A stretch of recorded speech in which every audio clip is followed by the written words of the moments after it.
오늘 말씀해 보면 로마의 총독 벨릭스가 그리스도 예수 믿는 도를 들었다. 이렇게 바울을 통하여서 그리스도 예수 믿는 도를 들었다. 그리스도 예수 믿는 도, 이것을 다른 말로 표현하면 복음의 삶이라고 표현할 수 있습니다. 그래서 오늘 설교 제목을 복음의 삶 이렇게 잡았습니다. 그리스도 예수 믿는 도를 말하는 것입니다. 사도 바울은 억울하게 감금된 죄수의 신분으로 로마 총독 벨리스 앞에 섰습니다. 그런데 그는 자신을 변호하거나 석방을 호소하기보다 오히려 복음을 전합니다. 25절에 보면 바울이 의와 절제와 장차 오는 심판을 강론했다 이렇게 말씀합니다. 이 짧은 구절에서 복음의 세 가지 중요한 축을 함축하여 우리에게 말씀해 주십니다. 첫째는 복음은 의를 세우는 것이고, 둘째로 복음은 절제를 요구한다는 것입니다. 세 번째로 복음은 심판을 준비하게 합니다. 바울은 어떤 정치적 계산도 없이 이 진리를 담대하게 선포했습니다. 오늘 우리 시대는 복음을 지식이나 감정의 위로로만 이해하려는 경향이 강합니다. 하지만 성경이 오늘 말씀하시는 이 복음은 삶 전체를 변화시키는 능력입니다. 이 시간 우리는 바울이 선포한 이 복음의 세 가지 본질적인 요소, 의와 절제와 심판을 함께 묵상하며 진정한 복음의 삶으로 나아가고자 합니다. 가장 먼저 첫 번째로는 의를 따르는 삶, 하나님의 기준 앞에서 바로 서는 것입니다. 의의 기준이 하나님의 기준인 것을 말하는 것이죠. 바울이 벨릭스 앞에서 복음을 전할 때 가장 먼저 언급한 주제가 바로 의라는 것입니다. 여기서 말하는 의라는 거, 우리가 보통 의라고 한자로 쓰게 되면 옳을 의자, 그래서 바르게 행동하는 것 이렇게 생각하기가 쉽습니다. 그래서 단지 도덕적으로 정직하거나 또는 인간적인 어떤 선함, 이 정도를 생각하는 것이죠. 그러나 성경이 말하는 의는 전혀 다릅니다. 성경에서 말씀하시는 의라는 것은, 그것은 누가 의롭게 하는 기준이 되시는가? 그건 하나님의 기준을 말하는 거예요. 그래서 의는 하나님의 기준 앞에 바로 서는 것인데, 그러면 하나님은 뭐를 의롭게 여기시는가? 이것이 성경의 가장 중요한 우리가 의롭게 되는 일인 것이에요. 하나님이 정하신 의라는 것은 무엇입니까? 하나님의 기준. 그것은 명확합니다. 로마서 3장 10절에 보면 이렇게 선언을 하죠. 의는 없나니 하나도 없다. 의는 하나도 없어요. 모든 사람이 죄인인 것을 말해요. 그래서 모든 사람이 죄를 범하였음에 하나님의 영광에 이르지 못한다. 그러니까 의로운 자는 아무도 없는, 하나님의 기준에 봤을 때 의로운 자는 아무도 없는 거예요. 세상에서 아무리 좋은 일을 많이 하고, 세상에서 의로운 일을 아무리 많이 하고, 또 업적을 많이 쌓고 나라를 위해서 공헌을 하고 아무리 일을 하더라도 하나님의 기준에는 하나도 의로운 게 없는 겁니다. 그러면 하나님은 어떤 사람을 의롭다고 칭하시는가? 그것이 오늘 이 의의 가장 중요한 말씀입니다. 로마서 3장 22절에 보면 곧 예수 그리스도를 믿음으로 말미암아 모든 믿는 자에게 미치는 하나님의 의이니 차별이 없느니라. 무슨 말씀입니까? 그리스도를 믿음으로 말미암는 의를 말하는 것입니다. 그러니까 한마디로 말하면 뭡니까? 예수님을 정확하게 제대로 바로 믿으면 그것이 의롭게 여겨진다는 것입니다. 그래서 그것을 왜 설명을 합니까? 이렇게 설명을 하죠. 예수님이 십자가에 죽으신 것은 우리의 죄를 위해서 죽으신 거고, 그렇죠? 그리고 그분이 살아나심으로 말미암아 하나님의 모든 공의로움을 만족시키셔서 그 의를 우리에게, 예수 그리스도를 믿는 자들에게 그 예수님의 의를 덧입혀 주신, 옷 입혀 주신. 그래서 우리를 의롭다고 여겨 주신 거예요. 칭의라고 하는 겁니다. 의롭다고 여겨 주신. 그래서 의 할 때 이 하나님의 기준에 따라서 우리가 믿음으로 나아가는 것이 얼마나 중요한가. 그래서 하나님 앞에서는 그 의로움이라는 것은 나의 노력이나 자격이 아니라 예수 그리스도를 믿는 믿음으로만 온전하게 주어지는 선물인 것입니다. 그렇지만 이 의는 그냥 단지 교리적인 선언이 아니고 실제로 예수 그리스도를 믿는다는 것은, 의롭게 된다는 것은 우리의 삶에 그 예수 그리스도의 능력으로 우리의 삶이 하나님의 기준으로 잡고 나아가는 것을 말하는 것이에요. 그래서 전에는 죄의 종이 되어서 죄가 시키는 대로 세상의 탐욕을 따라서 살고 그 죄가 끌고 가는 대로 죄를 짓는 자리에 있을 수밖에 없었지만, 이제는 예수 그리스도 안에서 내가 의로운 자가 되어서 이제는 죄를 싫어하고 죄를 멀리 밀어내고 예수 그리스도의 의를 옷 입어서 의로운 삶으로 나아가는 실제적인 우리의 삶에 예수 그리스도를 믿는 믿음의 삶이 나타나는 것을 말하는 것입니다. 그래서 이 삶은 우리의 자신의 뜻과 감정이 아닌 하나님의 기준에 따라서 행동하고 결정하게 되는 것이죠. 의를 따르는 삶, 하나님의 기준 앞에서 바로 서는 것을 말합니다. 이 위대한 진리는 오늘날에도 여전히 많은 사람들의 삶을 변화시키고 있습니다. 위키피디아라고 해서 굉장히 세계에서 가장 유명한 큰 그 온라인 백과 사전입니다. 매달 20억 회 이상의 뷰 방문자가 있는 그러한 가장 온라인 백과사전. 이 창업자, 공동 창업자인데 두 사람이 있는데 그 중에 레리 쌩어라는 사람이 있습니다. 굉장히 유명한 사람입니다. 글로벌 이 정보 플랫폼을 이렇게 크게 세계적인 영향력을 지닌 지식인 중에 한 사람으로 꼽혀지는 사람입니다. 이 레리 싱어라는 사람이 철저한 무신론자이자 철학적인 회의주의자였습니다. 35년이 넘도록 그의 생애에서 전체적으로 복음에 대하여, 예수 그리스도에 대하여 지적인 가설이나 윤리적인 구조 정도로 여겼습니다. 그런데 최근에 이 사람이 회심을 했습니다. 어느 날 하나님의 말씀이 그의 내면 깊은 곳을 깨뜨렸습니다. 그래서 이가 생각하게 됐는데, 복음이 단지 논리나 감정의 문제가 아니고 자신의 살아온 방식 전체를 뒤흔드는 실제적인 진리임을 깨달았는데, 그 말씀이 바로 이 말씀입니다. 로마서 3장 22절. 이 레리 쌩어가 이 말씀을 보면서 예수 그리스도를 믿음으로 말미암아 모든 믿는 자에게 미치는 하나님의 의다. 그러니까 자기가 생각할 때 의로움의 기준을 찾지 못하고 인생을 허비하고 있다가 철학적인 회의주의로 기독교에 대한 회의를 가지고 있던 사람이 이 말씀을 앞에서 무릎을 꿇게 됩니다. 그러면서 이렇게 고백을 합니다. 복음이 나를 논리적으로 설득한 것은 아닙니다. 그러나 이 말씀을 읽을 때 제가 예수 그리스도를 믿음으로 내가 의롭게 된다는 확신이 들었습니다. 내 안에서 빛처럼 이 말씀이 역사했고 내가 나 스스로를 내려놓게 했습니다. 그래서 예수 그리스도 앞에 이 사람이 자신을 내려놓고 하나님의 기준을 따르는 의의 사람으로 바뀌게 된 고백을 합니다. 복음은 단지 교회에 출석하는 것으로는 충분하지 않습니다. 예수 그리스도와 인격적인 만남을 갖고 예수 그리스도 그분을 의지하고 예수 그리스도 중심으로 사는 것을 말합니다. 이렇게 예수 그리스도를 따르는 삶으로 나아가는 사람, 이 사람은 반드시 절제를 실천하는 삶으로 나아가게 됩니다. 그래서 두 번째, 예수 그리스도를 믿고 의로운 자로 칭함을 받은 자들은 절제를 실천하는 삶으로 나아가게 됩니다.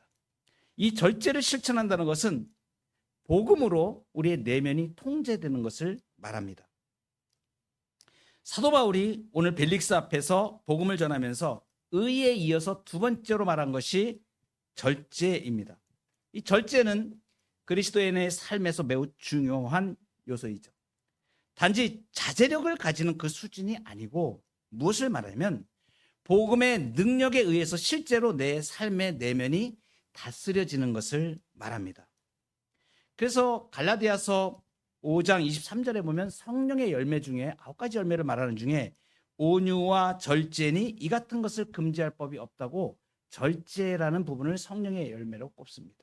성령의 열매는 한 가지입니다. 그런데 그것이 나타나는 모양이 9가지로 나타나는데 그중에 절제가 나타나는 것이죠. 여기서 우리가 중요한 것이 있습니다. 이것이 성령의 열매라고 말씀하시는 거예요. 절제가 성령의 열매라고 말씀하시는 사실입니다. 그러니까 이 절제는 어디에서 내가 생겨날 수 있는 것인가?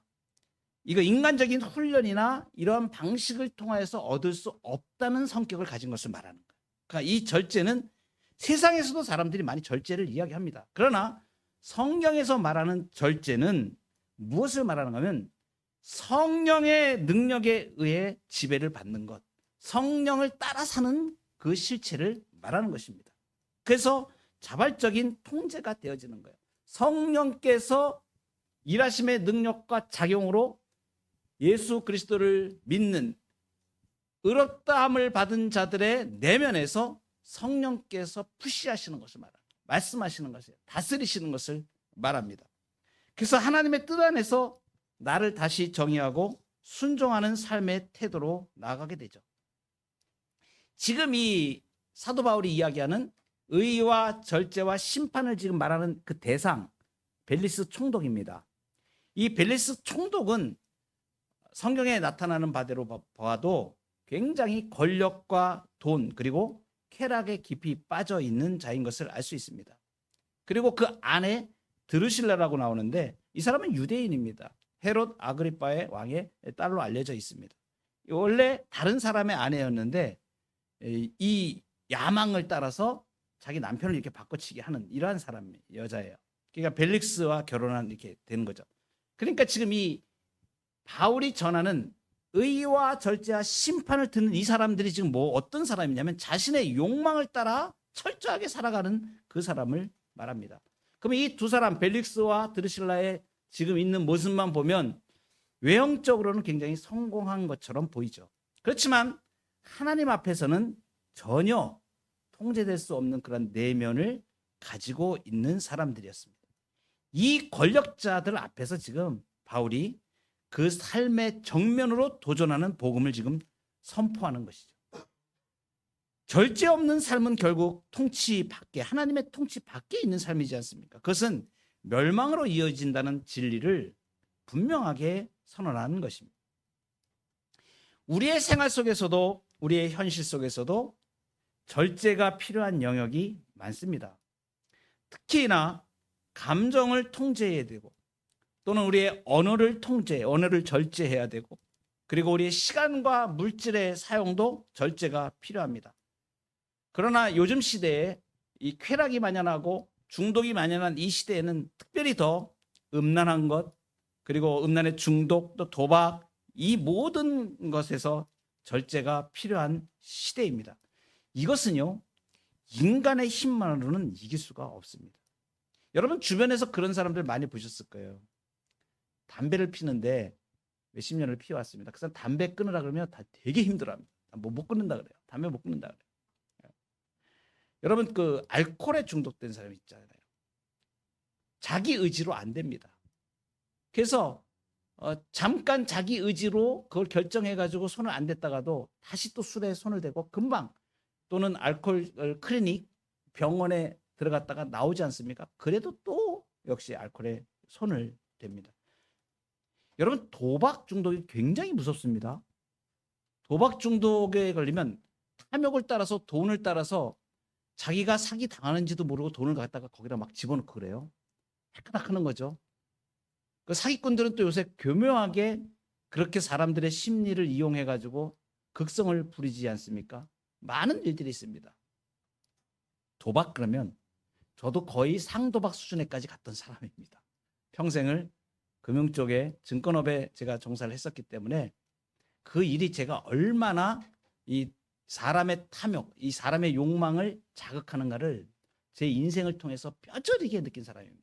그래서 우리 젊은이들에게 제가 재정 강의를 할 때 무슨 돈을 많이 버는 방법 이런 것을 말씀드린 게 아니고, 예수 그리스도 안에서 건강한, 하나님이 원하는 절제되는 그러한 삶, 그런데 그 삶을 살게 되면 진정한 부를 소유할 수 있거든요.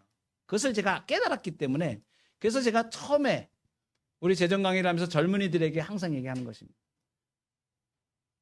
직접 투자하는 거 하지 마십시오. 제가 얘기합니다. 왜냐하면 투자라는 것이 아주 건강하고 잘 하면 좋은 것인데 일반적인 보통의 사람들이 그것을 탐욕으로 하지 않을 수 있는 그러한 절제력을 가진 사람들이 거의 드뭅니다. 그래서 처음에는 조금 내가 투자를 해서 안정한 투자를 하겠다라고 하고 직접 투자로 이렇게 선정을 해서 뭔가를 하려고 합니다.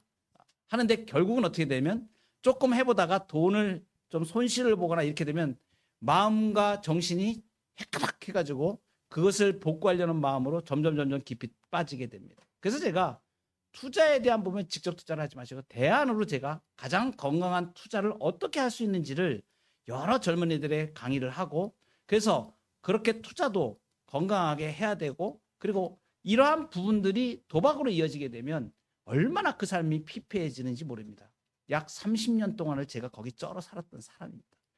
이렇게 말씀하시는 분이 경험한 사람들이 이야기할 때 그것을 무엇 때문에 이렇게 말씀하시는지 잘 알아들어야 돼요.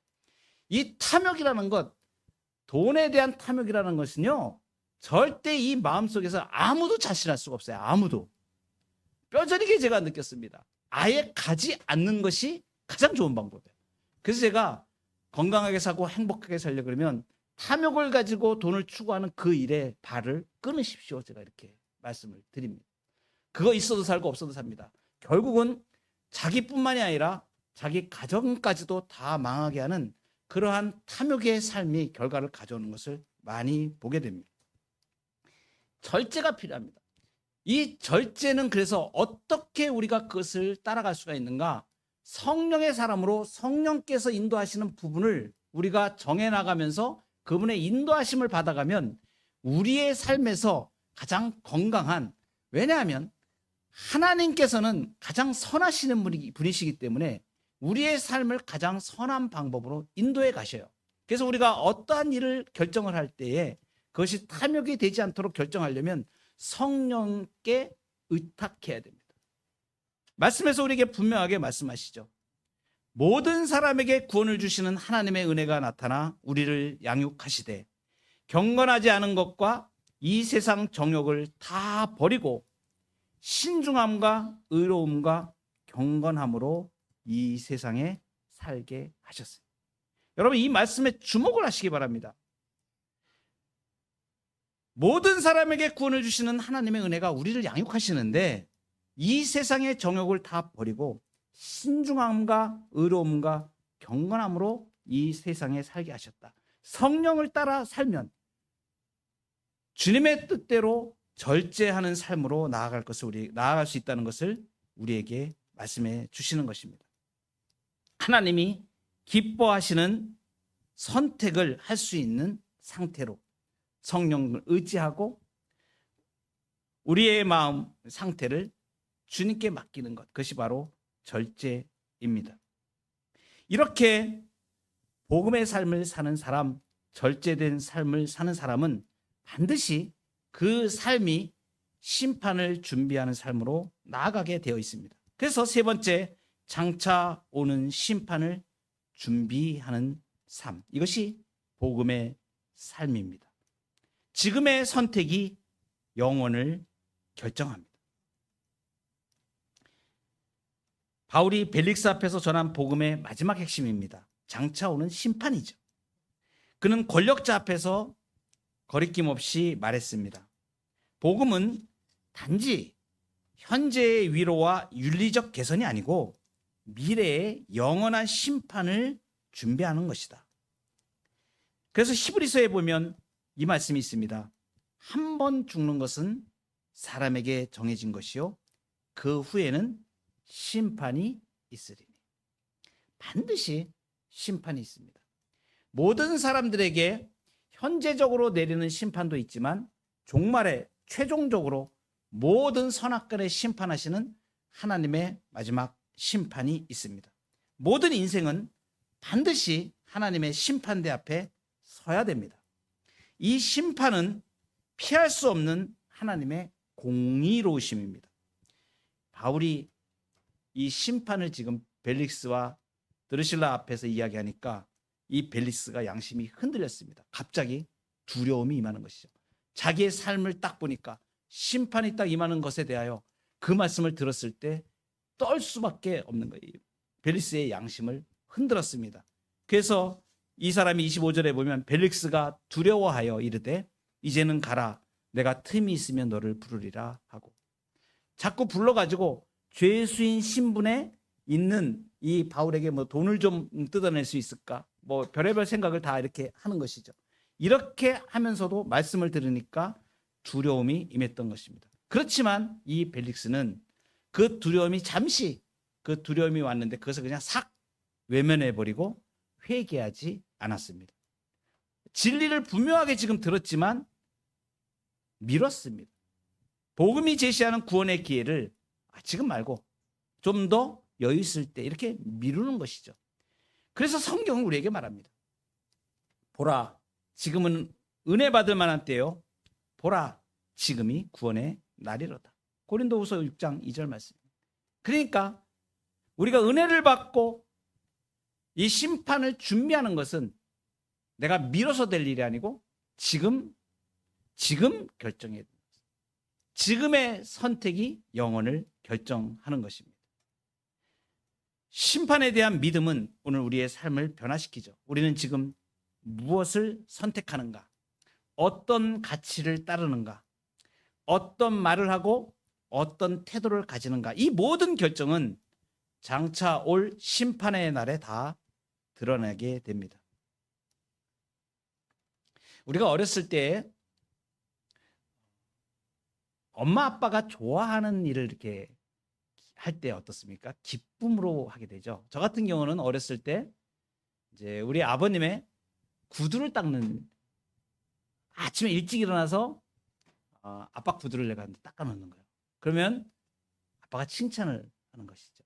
근데 그 일찍이 아빠가 나가시기 전에 그 구두를 내가 싹 닦아 놓는 이 마음이 어떤 마음이냐면 뭘 기대하는 거예요?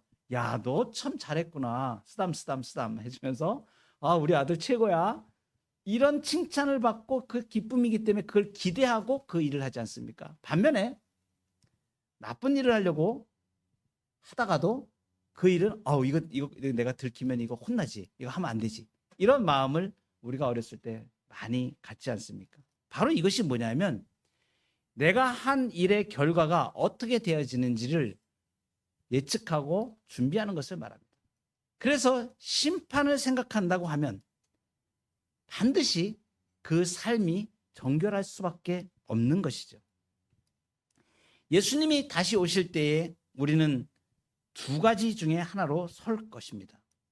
착하고 충성된 종, 잘하였도다 이렇게 칭찬하는 사람이 있는 반면에 불법을 행하는 자들아 내게서 떠나가라 하고 하는 심판의 선언이 있을 수 있는 것입니다. 여러분, 우리는 지금 어떤 삶을 살고 있습니까? 복음의 삶은 장차 올 그날을 기억하며 사는 삶입니다. 우리의 오늘의 작은 결정, 사소한 말과 행동, 선택의 방향이 영원한 결과를 낳습니다. 그래서 복음은 지금 오늘 우리에게 이렇게 묻는 것입니다. 당신은 장차 올 심판을 준비하며 살고 있습니까? 결론입니다. 예수 그리스도를 믿는 도리, 그리스도 예수를 믿는 복음의 삶은 의를 따르는 삶입니다. 나의 기준이 아닌 하나님의 기준 앞에서 예수님을 의지하고 예수님이 기뻐하시는 중심으로 살아가는, 그리고 성령을 의지하여 절제하는 삶으로, 그리고 본능과 욕망을 넘어서 장차 오는 심판을 준비하는 삶입니다. 이 복된 삶으로 저와 여러분이 나아가기를 소망합니다. 두려움으로 머뭇거리는 자리에 머물지 말고 믿음으로 한 걸음 내딛습니다. 복음 앞에 무릎을 꿇고 다시 시작하는 저와 여러분의 삶이 되기를 축복합니다.